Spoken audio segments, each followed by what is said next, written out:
बातमी आहे देवेंद्र फडणवीस यांच्या संदर्भात। उपमुख्यमंत्री देवेंद्र फडणवीस हे वर्धा दौऱ्यावर आहेत। वर्ध्यामध्ये भाजपाचे मुख्य पदाधिकारी आणि कार्यकर्ते यांची बैठक आयोजित करण्यात आलेली आहे। लोकसभा निवडणुकीचा प्रचार आणि सभांवर चर्चा होणार आहे। उपमुख्यमंत्री देवेंद्र फडणवीस हे वर्धा दौऱ्यावर आहेत।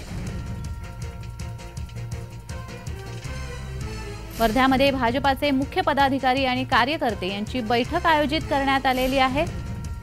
लोकसभा निवडणुकीचा प्रचार आणि सभा यांच्यावरती चर्चा या बैठकीदरम्यान होण्याची शक्यता आहे।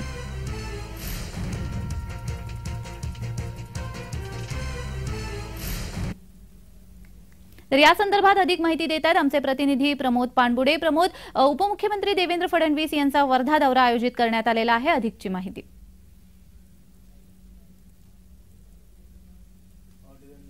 त्यानंतर प्रमोद, आपला आवाज आमच्यापर्यंत पोहोचत नाहीये।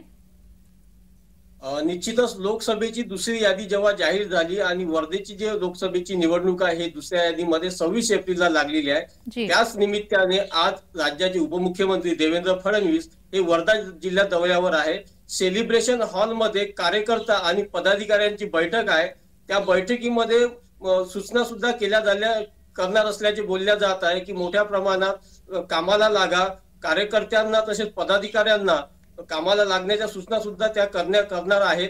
एवढेच नव्हे तर येणाऱ्या विधानसभेमध्ये ज्या विधानसभा क्षेत्राची टक्केवारी घसरेल त्या विधानसभा क्षेत्रातल्या आमदाराची सुद्धा उमेदवारी निश्चित होणार नाही, त्यामुळे आमदारांना सुद्धा कामाला लागण्याच्या घोषणा उपमुख्यमंत्री देवेंद्र फडणवीस करणार आहेत।